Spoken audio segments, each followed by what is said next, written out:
안녕하세요, 여러분. 오늘도 라디오 사연함을 열어봅니다. 오늘 소개해드릴 이야기는요, 40대 초반의 한 여성분이 보내주신 사연입니다. 이분은 10년 넘게 약국을 운영하시면서 성실하게 살아오셨는데요. 늦은 나이에 만난 운명 같은 인연, 그리고 너무나 완벽해 보였던 결혼 생활.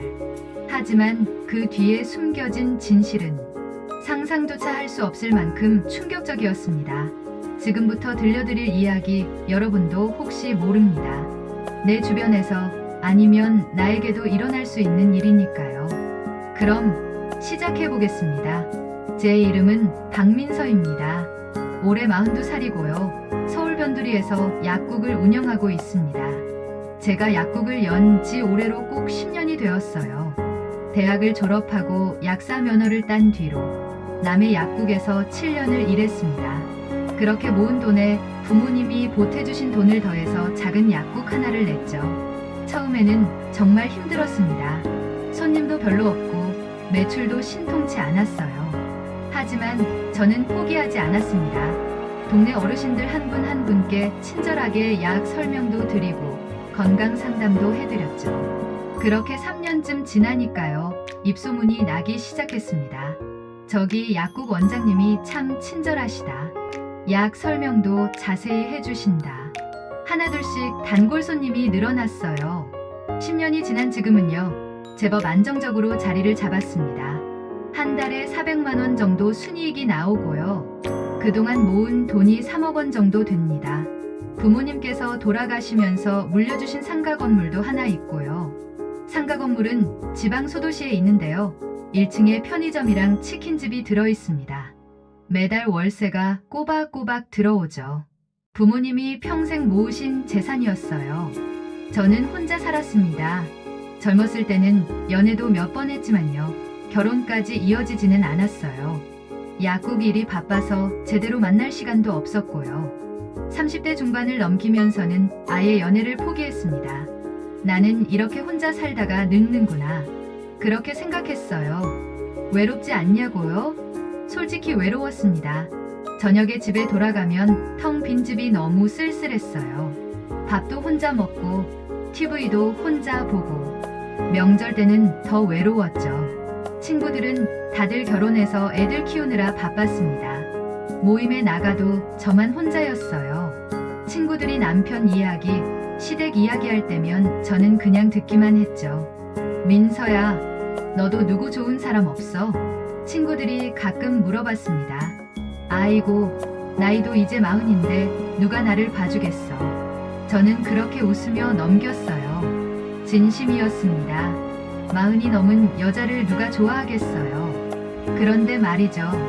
작년 가을이었습니다.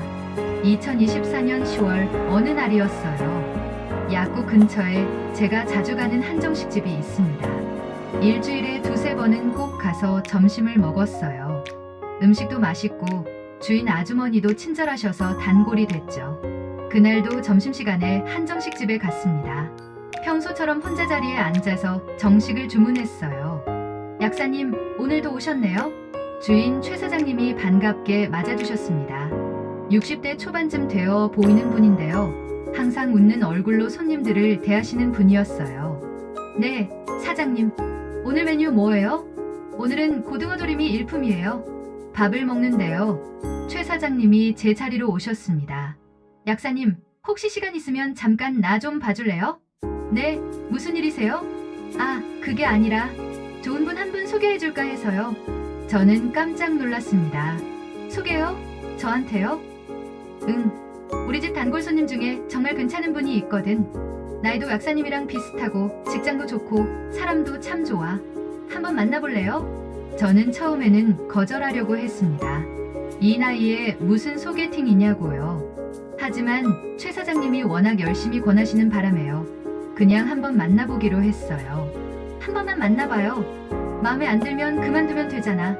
최 사장님은 제 연락처를 받아가셨습니다. 이틀 뒤였습니다. 모르는 번호로 전화가 왔어요. 여보세요. 박민서 씨 맞으시죠? 저는 이정훈이라고 합니다. 최 사장님한테 소개를 받았는데요. 목소리가 참 좋았습니다. 차분하고 안정적인 느낌이었어요. 우리는 주말에 만나기로 했습니다. 그 남자, 이정훈 씨는 제가 상상했던 것보다 훨씬 좋은 사람이었습니다. 키가 175cm 정도 되었고요. 단정한 인상에 정장을 깔끔하게 차려입고 나왔어요. 45살이라고 했는데 나이보다 젊어 보였습니다. 반갑습니다. 이정훈입니다. 그는 악수를 청했어요. 손이 따뜻했습니다. 우리는 카페에 앉아서 이야기를 나눴습니다. 정훈 씨는 중견건설회사의 부장으로 일하고 있다고 했어요. 25년을 한 회사에서 다녔다고 했죠. 성실하게 일해서 지금은 부장 자리까지 올라갔다고요. 저도 이제 40이 넘으니까요. 결혼을 해야겠다는 생각이 들더라고요. 혼자 사는 게 외롭기도 하고요. 그는 솔직하게 말했습니다. 저도 고개를 끄덕였어요. 저도 그래요. 혼자 사는 게 익숙하긴 한데 가끔은 정말 외롭거든요. 우리는 금방 친해졌습니다. 신기한 건요, 우리의 취향이 비슷하다는 거였어요. 좋아하는 음식도 비슷하고 좋아하는 영화도 비슷했습니다. 여행도 둘 다 좋아했고요. 저는 제주도를 제일 좋아해요. 1년에 한 번씩은 꼭 가거든요. 제가 말했더니 정훈 씨가 눈을 크게 떴어요. 어머, 저도요. 저도 제주도 정말 좋아하는데 우리는 웃었습니다. 첫 만남은 3시간 동안 이어졌어요. 시간 가는 줄 몰랐습니다. 헤어질 때 정훈 씨가 조심스럽게 물었어요. 다음에 또 만날 수 있을까요? 저는 망설이지 않고 대답했습니다. 네, 좋아요. 그렇게 우리는 만나기 시작했습니다. 정훈 씨는 정말 자상한 사람이었어요. 제가 약국 일로 힘들어하면 격려해주고요. 주말마다 맛있는 식당에 데려가 주었습니다. 제 생일에는 꽃다발을 들고 왔어요. 42년을 살면서 남자한테 꽃다발을 받은 건 처음이었습니다. 민서 씨, 생일 축하해요. 꽃을 받아들고 저는 울컥했습니다. 너무 감동이었어요. 6개월쯤 만났을 때였습니다. 정훈 씨가 자기 부모님을 같이 만나 뵈었으면 좋겠다고 했습니다. 제 부모님이 민서 씨 이야기를 많이 하시거든요. 한번 보고 싶대요. 저는 떨렸습니다. 부모님을 만난다는 게 부담스러웠거든요. 하지만 거절할 수도 없었죠. 다음 주말 저는 정훈 씨의 부모님을 만나러 갔습니다. 시댁은 서울에서 차로 2시간 거리에 있는 작은 도시였어요. 아파트가 아니라 단독주택에 사셨습니다. 현관문을 열고 들어서자마자요, 저는 깜짝 놀랐습니다. 집 안에서 고소한 냄새가 났거든요. 무언가를 한가득 준비하신 것 같았어요. 어서 오세요, 민서 씨. 어머님이 환하게 웃으며 저를 맞아주셨습니다. 70대 초반쯤 되어 보이는데요. 정말 인자하게 생기신 분이었어요. 어머니, 안녕하세요. 아이고, 사진으로만 보다가 이렇게 직접 보니까 더 예쁘네. 어서 들어와요. 어머니는 제 손을 꼭 잡아주셨습니다. 손이 따뜻했어요. 거실로 들어가니까요, 식탁에 음식이 가득했습니다. 갈비찜, 잡채, 전, 나물. 상다리가 휘어질 정도였어요. 어머니, 이걸 다 언제 준비하셨어요? 우리 며느리 온다는데 당연히 준비해야지. 많이 먹어요. 며느리라는 말에 제 얼굴이 화끈 달아올랐습니다. 아버님도 말수는 적으셨지만 자상하신 분이었어요. 식사하는 동안 계속 제 앞으로 반찬을 밀어주셨습니다. 많이 드세요? 네, 감사합니다. 식사를 마치고 차를 마시는데요, 어머니가 제 손을 잡으셨어요. 민서 씨, 우리 정훈이 좀 부득한 놈이지만 잘 부탁해요. 아니에요, 어머니. 정훈 씨가 저한테 정말 잘해주세요. 그래도 남자가 어디 완벽하겠어요. 부족한 게 있으면 나한테 언제든 말해요. 내가 혼내줄게. 어머니는 농담처럼 말씀하셨지만요, 진심이 담겨 있었어요. 그날 저는 시댁에서 돌아오면서 생각했습니다. 이렇게 좋은 분들이 또 계실까? 정훈 씨만 좋은 게 아니라 부모님까지 이렇게 좋으시다니 정말 복받은 것 같았어요. 그 후로도 한 달에 한두 번씩 시댁에 갔습니다. 갈 때마다 어머니는 정성껏 음식을 준비해 주셨고요. 아버지는 말없이 저를 챙겨주셨어요. 어느 날 어머니가 말씀하셨습니다. 민서야, 우리 딸 아직 못 만났지? 딸이요? 응, 정훈이 여동생. 지금 캐나다에 있거든. 아, 정훈 씨한테 들었어요. 이민 가셨다고요? 응, 거기서 식당을 하고 있어. 한식당인데 장사가 잘 돼서 바빠. 시어머니는 핸드폰을 꺼내서 사진을 보여주셨어요. 환하게 웃고 있는 여자가 보였습니다. 40살쯤 되어 보였어요. 예쁘시네요. 그치? 얘도 민서 씨 만나고 싶어 해. 다음에 한국 오면 꼭 만나자. 저는 고개를 끄덕였습니다. 1년이 지났습니다. 정훈 씨와 저는 결혼을 결심했어요. 어느 날 저녁, 정훈 씨가 무릎을 꿇었습니다. 인서 씨, 나랑 결혼해 줄래요? 손에는 반지가 들려 있었어요. 저는 눈물을 흘리며 대답했습니다. 네, 좋아요. 우리는 청첩장을 돌렸습니다. 석 달 뒤에 결혼식을 올리기로 했어요. 모든 게 완벽했습니다. 정훈 씨도 좋고, 시댁 식구들도 좋고, 친구들도 다들 축하해줬어요. 민서야, 너 정말 좋은 사람 만났다. 부럽다. 그치? 나도 꿈만 같아. 저는 행복했습니다. 하지만요, 그때 저는 몰랐습니다. 이 모든 게 철저하게 계획된 연극이었다는 것을요. 그리고 곧 끔찍한 진실을 마주하게 될 거라는 것을. 결혼식을 석 달 앞둔 어느 날이었습니다. 정훈 씨가 저녁을 먹다가 조심스럽게 말을 꺼냈어요. 민서야, 사실 나한테 하고 싶은 일이 있어. 응? 무슨 일인데? 나 건설 하청업체를 차리고 싶어. 저는 포크를 내려놓고 정훈 씨를 바라봤습니다. 하청업체? 응, 지금 회사에서 25년을 일했잖아. 그동안 인맥도 쌓였고 노하우도 충분히 있어. 지금 시작하면 성공할 수 있을 것 같아. 정훈 씨의 눈빛이 진지했어요. 회사 그만두고 사업을 한다는 거야? 응, 사실 오래전부터 생각해왔던 건데 이제는 때가 된 것 같아. 저는 잠시 생각했습니다. 걱정이 앞섰어요. 그런데 사업이라는 게 위험하지 않아? 나도 알아. 그래서 너한테 먼저 말하는 거야. 너 동의 없이는 절대 안 할 거야. 정훈 씨는 제 손을 잡았어요. 민서야, 나 정말 자신 있어. 25년 동안 현장에서 일했잖아. 어떻게 하면 수익을 낼 수 있는지 다 알아. 지금 회사 다니면 한 달에 400만 원 정도 받지? 하청업체 하면 최소 2배는 벌 수 있어. 그래도 1년만 시간을 줘봐. 1년 안에 안 되면 다시 회사 들어갈게. 제발 한 번만 믿어줘. 정훈 씨는 간절했습니다. 저는 고민했어요. 사실 안정적인 회사를 그만두고 사업을 한다는 게 불안했거든요. 하지만 정훈 씨가 그렇게 간절히 부탁하는데 거절할 수가 없었어요. 알았어. 한번 해봐. 정말 고마워. 민서야, 정훈 씨는 저를 꼭 안았습니다. 며칠 뒤 정훈 씨가 사업 계획서를 들고 왔어요. 민서야, 이거 봐봐. 내가 며칠 밤을 새워서 만든 거야. 두툼한 서류였습니다. 저는 천천히 읽어봤어요. 시장 조사, 예상 수익, 필요한 장비, 인력 계획. 생각보다 꼼꼼하게 준비되어 있었어요. 어때? 괜찮지? 응, 잘 만들었네. 그치? 나 진짜 열심히 준비했어.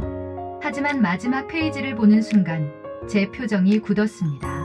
초기 투자 비용이 적혀 있었거든요. 3억 원. 여보, 이거 3억이나 필요해?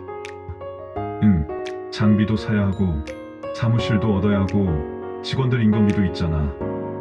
처음 6개월은 매출이 없어도 버틸 수 있게 여유 자금도 필요하고. 3억은 너무 큰 돈 아니야? 나도 알아. 그래서 말인데 정훈 씨가 조심스럽게 말했어요. 내가 가진 돈이 5천만 원 있어. 주식이랑 예금 다 합치면. 그리고 나머지는 민서 도움을 받을 수 있을까? 제 가슴이 철렁했습니다. 내 도움? 응, 민서가 예금이 3억 있잖아. 거기서 1억 5천만 원만 빌려줄 수 있어? 그리고 민서야, 내 상가 건물로 담보대출 받으면 1억 정도는 나올 것 같은데. 저는 말이 나오지 않았습니다. 제 평생 모은 돈 3억 원. 그리고 부모님이 물려주신 상가 건물까지. 여보, 나 생각할 시간을 좀 줘. 그래. 천천히 생각해. 나 너한테 부담 주려는 거 아니야. 그냥 우리 함께 잘 살고 싶어서 그래. 그날 밤 저는 잠을 이룰 수가 없었습니다. 머릿속이 복잡했어요. 결혼도 안 했는데 제 재산을 다 쏟아붓는다는 게 불안했거든요. 하지만 한편으로는 정훈 씨를 믿고 싶었어요. 그동안 저한테 얼마나 잘해줬는데 이럴 때 믿어주지 않으면 언제 믿어주겠어요. 이틀 뒤 저는 정훈 씨에게 전화했습니다. 여보, 나 결정했어. 응? 도와줄게. 우리 같이 해보자. 전화기 너머로 정훈 씨의 환호성이 들렸어요. 정말. 민서야, 고마워. 나 정말 열심히 할게. 절대 후회 안 하게 해줄게. 하지만 그때 저는 몰랐습니다. 이게 얼마나 큰 실수인지. 다음 날 저는 시댁에 갔습니다. 결혼 준비 이야기를 하려고 갔던 건데요. 정훈 씨가 사업 이야기를 꺼냈어요. 어머니, 아버지, 사실 제가 회사 그만두고 사업을 시작하려고 해요. 시어머니가 깜짝 놀라셨습니다. 뭐? 사업. 네, 건설 하청업체요. 그동안 준비 많이 했어요. 시아버지가 심각한 표정으로 물으셨어요. 돈은 얼마나 필요한데? 3억 정도요. 3억? 시어머니가 걱정스러운 얼굴로 저를 보셨어요. 민서야, 너 괜찮겠니? 사업이라는 게 쉬운 게 아닌데. 괜찮아요, 어머니. 정은 씨가 잘할 거예요. 시아버지가 한숨을 쉬셨어요. 우리가 돈이 있으면 보태주고 싶은데. 미안하구나. 아니에요, 아버지. 괜찮아요. 그런데 시어머니가 갑자기 환하게 웃으셨어요. 그래, 우리 아들 능력 있으니까 잘할 거야. 민서야, 우리 정훈이 믿어줘서 고맙다. 당연히 믿어야죠. 남편인데요. 역시 우리 며느리야. 참 착해. 시어머니는 제 손을 꼭 잡아주셨어요. 그날 저녁, 집으로 돌아오는 차 안에서 정훈 씨가 말했어요. 민서야, 우리 어머니가 너 정말 좋아하셔. 나도 어머니 좋아해. 다행이다. 사실 어머니가 까다로우신 분이거든. 근데 너는 첫눈에 마음에 들어 하셨어. 정훈 씨는 운전대를 잡은 채 웃었어요. 저도 웃었습니다. 하지만 마음 한구석이 무거웠어요. 잘 될 거야. 정훈 씨 믿자. 저는 스스로를 다독였습니다. 일주일 뒤 저는 은행에 갔습니다. 예금 1억 5천만 원을 찾았어요. 그리고 상가 건물 담보대출 서류도 준비했죠. 집에 돌아와서 통장을 보니까 가슴이 답답했습니다. 평생 모은 돈이 한순간에 사라진 거예요. 괜찮아. 사업 잘 되면 더 많이 벌 수 있어. 저는 스스로를 위로했습니다. 그런데 며칠 뒤였어요. 정훈 씨가 또 말을 꺼냈습니다. 민서야, 미안한데 담보대출 좀 서둘러 줄 수 있어? 왜? 급해? 응. 거래처랑 계약이 거의 다 됐는데 성금을 빨리 넣어야 한대. 다음 주까지 돈이 필요해. 다음 주? 응. 미안해. 너무 급하게 얘기해서. 저는 다시 은행에 전화했습니다. 담보대출 서류를 빨리 처리해달라고 부탁했어요. 은행 직원이 말했습니다. 원래는 2주 정도 걸리는데요. 급하시면 일주일 안에 처리해드릴게요. 감사합니다. 그렇게 일주일이 지났습니다. 담보대출 1억 원이 나왔어요. 저는 그 돈을 정훈 씨에게 건넸습니다. 여보, 고생 많았어. 정말 고마워. 정훈 씨는 저를 꼭 안았어요. 나 열심히 할게. 1년 안에 돈 다 벌어서 갚을게. 응, 믿어. 하지만요. 그때 저는 정말 몰랐습니다. 정훈 씨가 곧 출장을 간다는 핑계로 사라질 거라는 것을. 그리고 그 출장이 제 인생을 송두리째 바꿔놓을 거라는 것을. 일주일 뒤 정훈 씨가 말했어요. 민서야, 내일부터 부산 출장 가야 해. 사흘 정도 걸릴 것 같아. 부산 무슨 일인데? 거래처 사장님이 부산 분이시거든. 직접 만나서 계약 확정 지으려고. 그래? 조심히 다녀와. 응, 금방 다녀올게. 다음 날 정훈 씨는 작은 가방 하나 들고 집을 나섰어요. 저는 평소처럼 약국 일을 했습니다. 그런데 그날 저녁이었어요. 고등학교 동창 혜진이한테 전화가 왔습니다. 민서야, 나 지금 부산이야. 부산. 거기는 왜? 남편이랑 애들 데리고 가족여행 왔어. 해운대 너무 좋다. 그렇구나. 잘 놀다 와. 응, 근데 있잖아.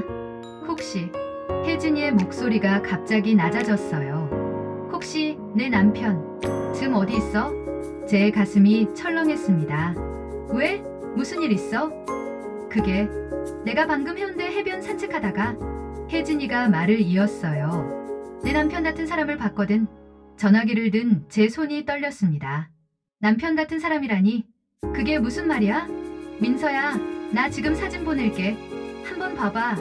혜진이가 전화를 끊었어요. 곧 문자가 왔습니다.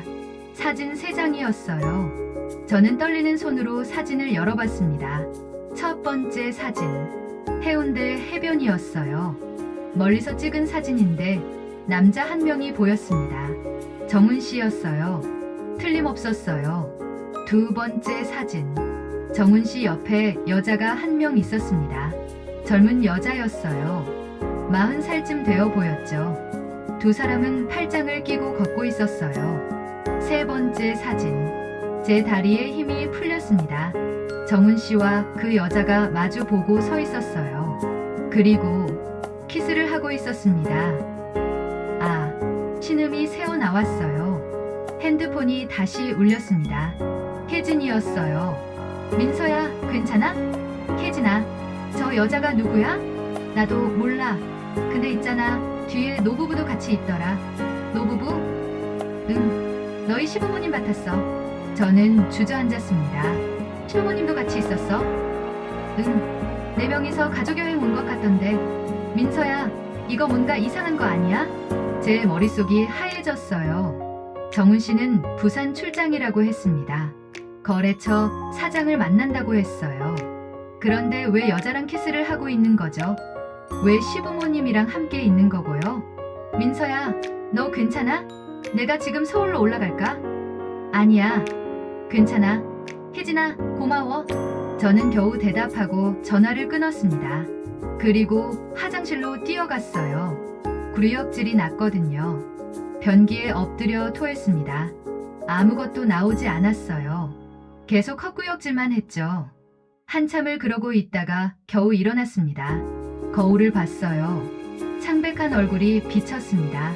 진정해. 진정하자. 저는 찬물로 얼굴을 씻었어요. 그리고 거실로 나와 소파에 앉았습니다. 사진을 다시 봤어요. 계속 봤습니다. 정훈 씨와 그 여자. 시부모님, 저 여자가 누구지? 생각해봤습니다. 정훈 씨의 전 여자친구? 아니면 회사 동료? 아니, 그럴 리 없어요. 전 여자친구나 동료를 왜 시부모님과 함께 여행 가겠어요? 그때 문득 떠올랐습니다. 캐나다에 있다던 여동생. 시어머니가 보여줬던 사진 속 여자. 그 여자와 지금 사진 속 여자가 비슷했어요. 설마. 저는 다시 핸드폰을 들었습니다. 예전에 시어머니가 보내주신 여동생 사진을 찾았어요. 비교해봤습니다. 같은 사람이었어요. 정훈 씨의 여동생 수진. 캐나다에서 식당을 한다던 그 여자. 왜 여동생이랑 저렇게? 이해할 수가 없었습니다. 오빠와 여동생이 키스를 해요? 말도 안 돼요. 저는 떨리는 손으로 정훈 씨에게 전화를 걸었습니다. 신호가 갔어요. 한참을 기다렸습니다. 여보세요? 정훈 씨의 목소리였어요. 평소와 똑같았습니다. 여보, 나야? 민서야. 무슨 일 있어? 지금 어디야? 부산이라고 했잖아. 지금 호텔이야. 왜? 거짓말이었어요. 저는 알 수 있었습니다. 거래처 사장님은 만났어? 만났어. 계약 잘 될 것 같아. 또 거짓말. 그래, 잘 됐네? 민서야, 목소리가 이상한데 어디 아파? 아니야. 괜찮아. 조심히 다녀와. 저는 전화를 끊었습니다. 그리고 다시 화장실로 뛰어가 토했어요. 그날 밤 저는 한숨도 자지 못했습니다. 천장만 바라봤어요. 눈물이 계속 흘렀습니다. 왜 이러는 거야? 이해할 수가 없었어요. 정훈 씨는 저를 사랑한다고 했습니다. 결혼하자고 했어요. 저도 그 사람을 믿었고요. 그런데 왜 다른 여자와 키스를 하는 거죠? 여동생이라고 했잖아. 하지만 오빠와 여동생이 저렇게 할 리 없어요. 그럼 여동생이 아니라는 건가? 머릿속이 복잡했습니다. 다음날 아침 저는 약국 문을 닫았어요. 직원에게 전화했습니다. 미안해요. 오늘 하루 좀 쉬어야 할 것 같아요. 약국 좀 부탁해요. 네, 원장님. 어디 편찮으세요? 아니에요. 개인적인 일이 좀 있어서요. 저는 집에서 생각했습니다. 어떻게 해야 하지? 정은 씨한테 직접 물어볼까? 아니면 시어머니한테 전화할까? 하지만 뭐라고 물어봐야 할지 몰랐어요. 당신 부산에서 여자랑 키스했죠? 이렇게 말해요. 그러면 정은 씨는 뭐라고 할까요? 아마 부인하겠죠. 무슨 소리야? 내가 언제 그랬어? 잘못 본 거 아니야? 그럴 게 뻔했어요. 저는 소파에 앉아 계속 생각했습니다. 해가 지고 어두워졌어요. 그냥 어둠 속에 앉아 있었어요. 핸드폰이 울렸습니다. 정은 씨였어요. 민서야, 나 내일 들어갈게. 응, 목소리 왜 그래? 어디 아파? 아니야. 그래? 그럼 내일 봐. 사랑해. 전화가 끊겼습니다. 사랑한다고? 웃음이 나왔어요. 쓴웃음이었습니다. 그날 밤도 잠을 못 잤어요. 대체 뭐가 진실이지? 머릿속이 터질 것 같았어요. 다음날 저녁, 정은 씨가 돌아왔습니다. 다녀왔어. 평소처럼 환하게 웃으며 들어왔어요. 손에는 선물 봉투가 들려 있었습니다. 민서야, 이거 부산 명물이래 사왔어. 저는 그 얼굴을 봤습니다. 아무렇지도 않은 얼굴이었어요. 거짓말을 하고 온 사람 같지 않았습니다. 고마워. 저는 선물을 받았어요. 민서야, 얼굴색이 안 좋은데 많이 힘들었어? 응, 좀. 미안해. 내가 없어서 더 힘들었지? 정은 씨는 저를 안았습니다. 아무 말도 하지 못했습니다. 이 사람을 어떻게 믿어야 하지? 머릿속이 혼란스러웠어요. 며칠이 지났습니다. 그냥 평소처럼 지냈습니다. 약국에 가고 집에 돌아오고 정은 씨와 밥 먹고. 하지만 마음은 무너져 내렸어요. 밤마다 그 사진을 봤습니다. 계속 봤어요. 내가 잘못 본 걸까? 스스로에게 물었습니다. 아니야. 분명히 정은 씨였어. 틀림없어. 그러면 또 혼란스러웠어요. 일주일쯤 지났을 때였어요. 저는 결심했습니다. 증거를 찾자. 그냥 넘어갈 수 없었어요. 진실을 알아야 했습니다. 어느 날 밤 정은 씨가 샤워를 하러 갔어요. 저는 정은 씨의 가방을 뒤졌습니다. 손이 떨렸어요. 하지만 멈출 수 없었습니다. 가방 안에 지갑이 있었어요. 신용카드, 현금, 면허증. 평범했어요. 그런데 안쪽 주머니에 작은 사진이 한 장 있었습니다. 꺼내봤어요. 정은 씨와 그 여자였습니다. 부산에서 봤던 그 여자. 두 사람은 웃으며 포즈를 취하고 있었어요. 배경은 바다였습니다. 사진 뒷면에 글씨가 있었어요. 수진아, 사랑해. 2023년 여름. 2023년. 작년이었어요. 제가 정은 씨를 만나기 전이었습니다. 수진. 여동생 수진. 여동생한테 사랑해라고 쓰지 않습니다. 저는 사진을 다시 지갑에 넣었어요. 그리고 가방을 원래대로 놓았습니다. 화장실에서 물소리가 들렸어요. 저는 급히 침대에 누워 눈을 감았어요. 심장이 미친 듯이 뛰었습니다. 수진. 대체 누구야? 그날 밤 저는 결심했습니다. 알아내야 해. 진실을 알아내야 해. 더 이상 이렇게 살 수 없었어요. 하지만 어떻게 알아내야 할지 막막했습니다. 누구한테 물어봐야 하죠? 정은 씨? 시어머니? 다 소용없을 것 같았어요. 거짓말만 들을 게 뻔했으니까요. 저는 이불을 뒤집어 쓰고 눈물을 흘렸습니다. 옆에서 정은 씨가 코를 골았어요. 이 사람 대체 누구지? 제가 알던 정은 씨는 진짜일까요? 아니면 전부 거짓이었을까요? 알 수가 없었습니다. 다만 한 가지는 확실했어요. 뭔가 크게 잘못되었다는 것. 새벽까지 잠들지 못했습니다. 창밖이 밝아오고 있었어요. 어떻게 해야 하지? 대답은 나오지 않았습니다. 다만 하나, 제 마음속에 작은 결심이 생겼어요. 혼자서는 안 돼. 누군가의 도움이 필요해. 누구한테 도움을 청해야 할까요? 친구 혜진이? 아니면 전문가? 하지만 한 가지는 분명했습니다. 제 인생을 지켜내야 한다는 것. 다음 날 아침, 저는 약국에 출근하지 않았습니다. 직원에게 전화했어요. 오늘도 좀 쉬어야 할 것 같아요. 원장님, 괜찮으세요? 목소리가. 네, 괜찮아요. 곧 나갈게요. 전화를 끊고 저는 컴퓨터 앞에 앉았습니다. 포털 사이트에 검색했어요. 결혼 사기 증거 수집 방법, 이혼 전문 변호사, 사기 혐의 고소. 화면을 가만히 보고 있었습니다. 정말 이렇게까지 해야 하나? 마음이 무거웠어요. 하지만 달리 방법이 없었습니다. 저는 메모장을 꺼냈습니다. 지금까지 있었던 일들을 적기 시작했어요. 정훈 씨를 만난 날, 시부모님을 만난 날, 사업 이야기를 들은 날, 돈을 건넨 날, 그리고 부산에서 찍힌 사진. 적다 보니 이상한 점들이 보였습니다. 정훈 씨는 저를 만나고 1년 만에 결혼하자고 했어요. 평소 성격으로는 너무 빠른 결정이었죠. 사업 이야기도 결혼 직전에 갑자기 나왔습니다. 그리고 제 돈이 필요하다고 했어요. 3억이나. 혹시 처음부터 등골이 오싹해졌습니다. 아니야, 그럴 리 없어. 저는 고개를 저었어요. 하지만 의심은 계속 커졌습니다. 그때 핸드폰이 울렸어요. 혜진이었습니다. 민서야, 너 괜찮아? 그 뒤로 연락이 없길래 걱정했어. 응, 괜찮아. 괜찮긴 뭐가 괜찮아. 목소리 들어봐.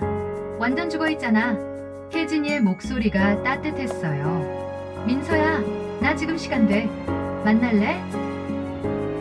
응, 좋아. 내가 자주 가던 카페로 올래? 1시간 뒤에 보자. 카페에 도착했을 때 혜진이가 먼저 와 있었어요. 민서야. 혜진이가 손을 흔들었습니다. 저는 그쪽으로 걸어갔어요. 앉자마자 혜진이가 제 손을 잡았습니다. 민서야, 얼굴이 왜 이래? 밥은 먹고 다녀? 응, 먹긴 먹었어. 거짓말. 살 엄청 빠졌잖아. 혜진이는 한숨을 쉬었어요. 민서야, 그 사진 받고 어떻게 했어? 저는 지난 며칠간의 일을 말했습니다. 정훈 씨와 통화한 것, 집에서 사진을 찾은 것. 혜진이는 조용히 들어주었어요. 민서야, 내 생각에는 이거 심각한 것 같아. 나도 알아. 전문가한테 상담받아봐. 혼자 해결하려고 하지 말고. 전문가? 응, 변호사든 탐정이든 제대로 알아봐야 해. 저는 고개를 끄덕였습니다. 그래, 그래야겠지. 그리고 민서야, 돈 문제 있잖아. 그것도 확인해봐. 정말로 사업하는 거 맞는지. 어떻게? 회사 등록 여부 확인할 수 있잖아. 인터넷으로도 돼. 혜진이가 핸드폰을 꺼내서 검색을 했어요. 봐, 여기 사업자 등록 조회. 이름이랑 생년월일 넣으면 나와. 지금 해볼까? 응, 해봐. 저는 떨리는 손으로 정훈 씨의 이름과 생년월일을 입력했습니다. 해당 사업자 정보가 없습니다. 저는 숨이 막혔습니다. 없어. 사업자 등록이 없어. 혜진이가 제 손을 꽉 잡았어요. 민서야, 이거 사기야. 확실해. 제 손에서 핸드폰이 떨어졌습니다. 그날 혜진이와 헤어진 뒤 저는 집에 돌아와 방을 뒤지기 시작했습니다. 책상, 서랍, 옷장, 침대 밑 1시간쯤 뒤졌을까요? 옷장 맨 위 선반에서 서류 봉투를 발견했습니다. 꺼내서 열어봤어요. 안에 여러 장의 서류가 있었습니다. 계약서, 영수증, 그리고 통장 사본. 통장 사본을 봤습니다. 제 이름으로 된 통장이었어요. 하지만 저는 이 통장을 본 적이 없었습니다. 입금 내역을 봤습니다. 1억 5천만 원. 제가 건넨 돈이었어요. 그리고 출금 내역. 일주일 전 1억 5천만 원 전액 출금. 받는 사람 이름이 적혀 있었습니다. 김수진. 저는 주저앉았습니다. 김수진. 정훈 씨의 여동생이라던 그 여자. 내 돈을 저 여자한테? 손이 부들부들 떨렸어요. 더 뒤져봤습니다. 또 다른 서류가 나왔어요. 부동산 계약서였습니다. 제 상가 건물에 대한 담보대출 계약서. 대출 금액 1억 원. 이것도 김수진 명의 계좌로 송금되어 있었습니다. 이게 뭐야? 저는 바닥에 털썩 주저앉았어요. 모든 게 명확했습니다. 정훈 씨는 처음부터 저를 속였어요. 제 돈을 노리고 접근했던 겁니다. 그리고 김수진. 여동생이 아니었어요. 공범이었습니다. 시부모님도 다 아는 거겠죠. 저는 서류를 들고 일어났습니다. 핸드폰을 꺼내서 사진을 찍었어요. 모든 서류를, 모든 증거를, 그리고 원래 자리에 다시 넣어놨습니다. 거실로 나와 소파에 앉았어요. 이제 어떻게 하지? 경찰에 신고해야 할까요? 아니면 변호사를 먼저 만나야 할까요? 한참을 생각했습니다. 그때 혜진이한테서 문자가 왔어요. 민서야, 이거 봐, 내가 검색해봤어. 링크가 하나 있었습니다. 눌러봤어요. 이혼 전문 변호사 사무실 홈페이지였습니다. 결혼 사기, 재산 사기 전문 변호, 무료 상담 가능. 저는 그 번호로 전화를 걸었습니다. 네, 법률사무소입니다. 저 상담받고 싶은데요. 네, 언제 오실 수 있으세요? 지금 가도 될까요? 네, 괜찮습니다. 주소 알려드릴게요. 저는 메모했습니다. 그리고 바로 집을 나섰어요. 변호사 사무실은 강남에 있었습니다. 박민서 씨 맞으시죠? 김 변호사입니다. 50대쯤 되어 보이는 여자 변호사였습니다. 온화한 인상이었어요. 앉으세요. 차 드릴까요? 아니요, 괜찮아요. 저는 앉았습니다. 어떤 일로 오셨어요? 저는 처음부터 끝까지 다 말했습니다. 정훈 씨를 만난 것, 돈을 건넨 것, 부산에서의 사진, 그리고 오늘 찾은 증거들. 변호사는 조용히 들어주었어요. 제 이야기가 끝나자 변호사가 말했습니다. 박민서 씨, 이건 명백한 사기입니다. 결혼을 빙자한 재산 편취죠. 그럼 제 돈을 돌려받을 수 있을까요? 최선을 다해보겠습니다. 다만 시간이 걸릴 거예요. 그리고 형사 고소도 해야 합니다. 변호사는 차분하게 설명해 주었어요. 어떤 서류가 필요한지, 어떤 절차를 밟아야 하는지, 그리고 박민서 씨, 절대 상대방한테 들키면 안 됩니다. 증거를 더 모아야 해요. 어떻게요? 일단 평소처럼 행동하세요. 아무것도 모르는 척. 그동안 저희가 뒷조사를 할게요. 저는 고개를 끄덕였습니다. 할 수 있겠어요? 변호사가 조심스럽게 물었어요. 할 수 있을까요? 정훈 씨를 보면서 아무렇지 않은 척 할 수 있을까요? 하지만 해야 했습니다. 제 돈을 지키기 위해서, 제 인생을 지키기 위해서. 네, 할게요. 잘 생각하셨어요. 힘내세요. 변호사가 제 손을 꼭 잡아주었습니다. 가슴이 두근거렸습니다. 무서웠지만 동시에 희망이 생겼어요. 이제 시작이야. 포기하지 말자. 집으로 돌아오는 길.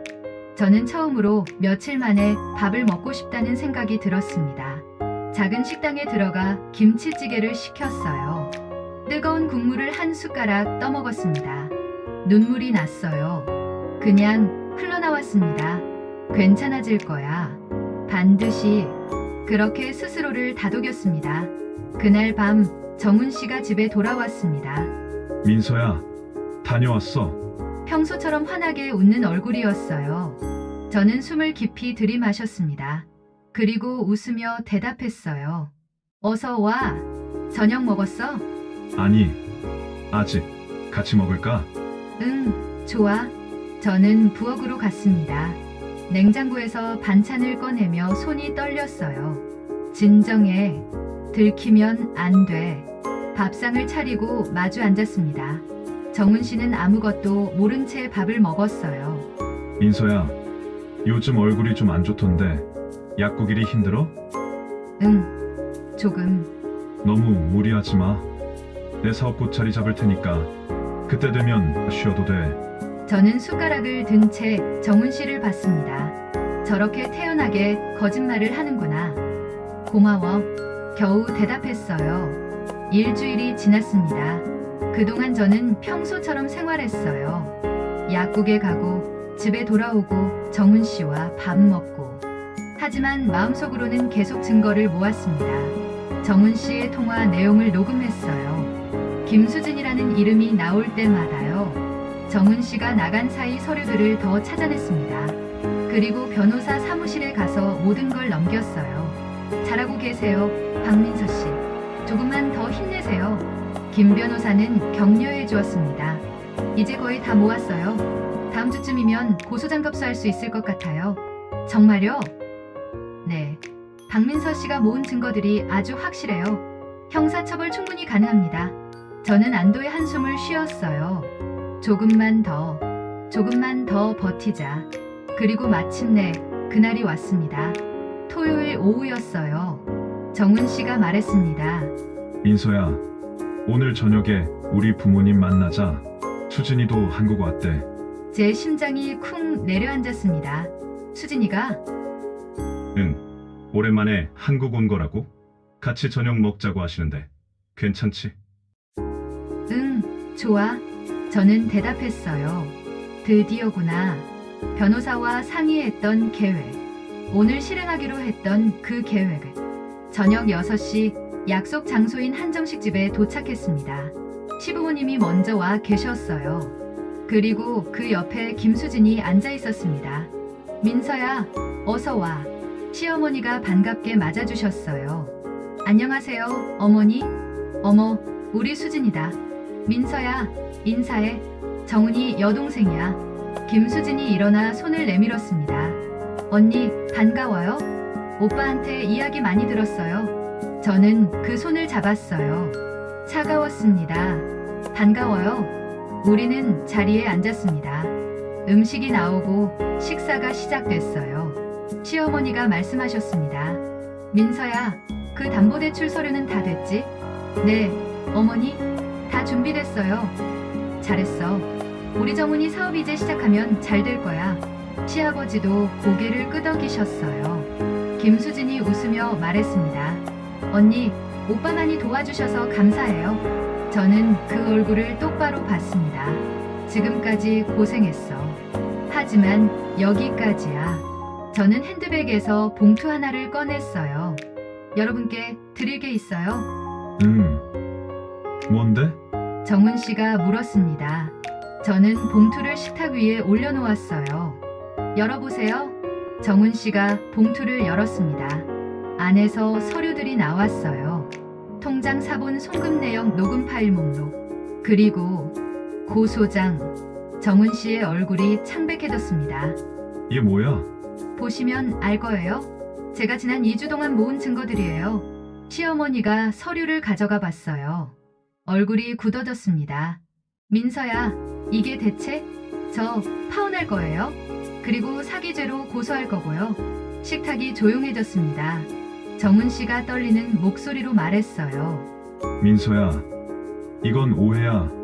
내 말 좀 들어봐. 오해요? 뭐가 오해예요?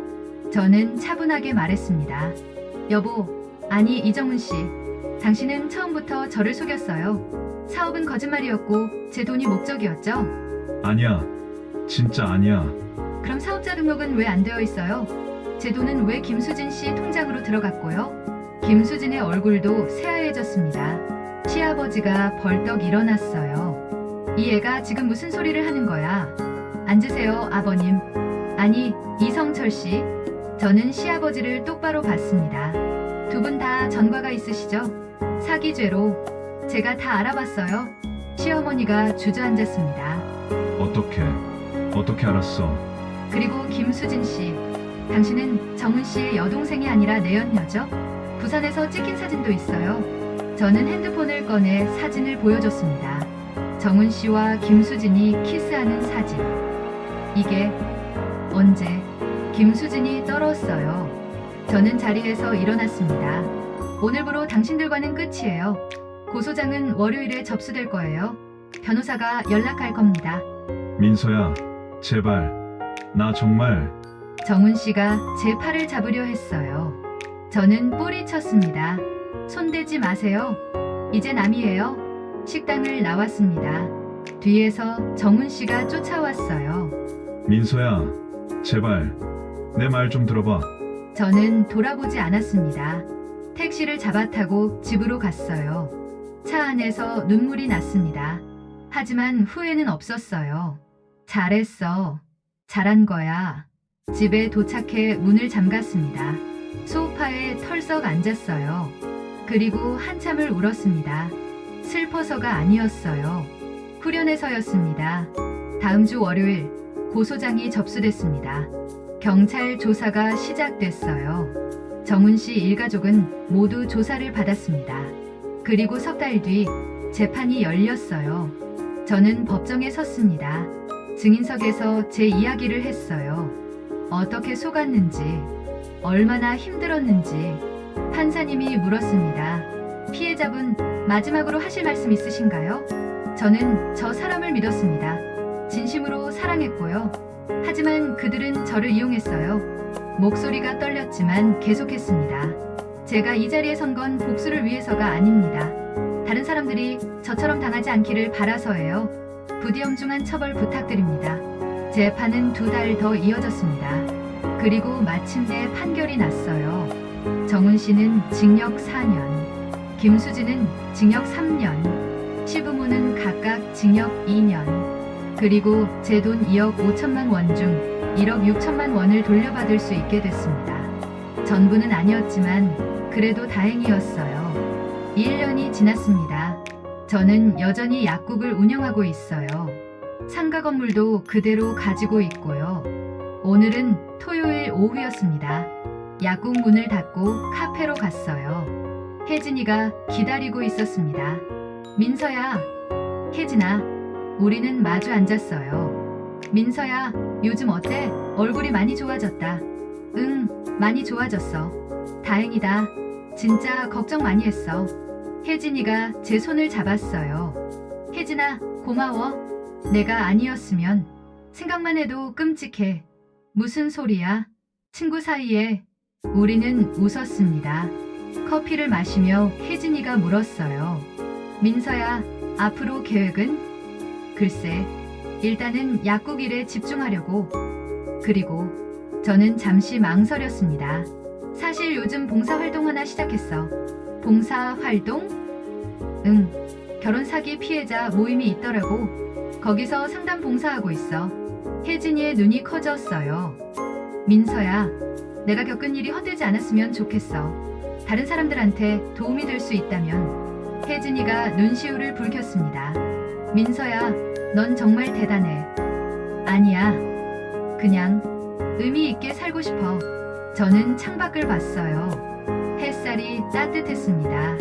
혜진아, 있잖아. 응? 나 요즘 생각하는데 사람을 믿는 게 잘못은 아닌 것 같아. 혜진이가 고개를 갸우뚱했어요. 무슨 말이야? 내가 속은 건 내 잘못이 아니야. 나쁜 사람들이 잘못한 거지. 나는 그냥 진심으로 사랑했을 뿐이야. 맞아, 민서야. 그래서 나 다시는 사람 안 믿겠다 이런 생각 안 하려고. 조심은 하되 닫고 살지는 않을 거야. 혜진이가 환하게 웃었어요. 그래, 그게 맞아. 우리 민서 정말 강해졌다. 응, 이제 괜찮아. 정말이었어요. 이제는 괜찮았습니다. 그날 저녁 집에 돌아와 창가에 섰어요. 노을이 지고 있었습니다. 저는 지난 2년을 떠올렸어요. 정훈 씨를 만났던 날, 행복했던 순간들, 그리고 배신. 힘들었지만 버텨냈습니다. 그리고 지금 저는 여기 서 있어요. 무너지지 않았어요. 다시 일어났습니다. 저에게는 아직 많은 것들이 남아 있었어요. 좋은 친구들, 그리고 제가 운영하는 약국. 무엇보다 저 자신이 남아 있었습니다. 창밖을 봤어요. 별이 하나둘 떠오르고 있었습니다. 괜찮아. 이제 시작이야. 새로운 시작. 두렵지만 설레는 시작. 저는 깊이 숨을 들이마셨습니다. 그리고 내일을 기다렸어요. 여러분, 박민서 씨의 이야기 어떠셨나요? 누구나 사랑하고 믿고 싶어 합니다. 그게 잘못은 아니에요. 그리고 무엇보다 혹시 이런 일을 당하셨다면 혼자 끙끙 앓지 마세요. 주변에 도움을 청하세요. 친구든 가족이든 전문가든 박민서 씨처럼 용기 내서 맞서 싸우세요. 당신은 혼자가 아닙니다. 오늘도 사연이 마음에 닿으셨다면 구독과 좋아요로 함께해 주세요. 오늘도 편안한 하루 되세요.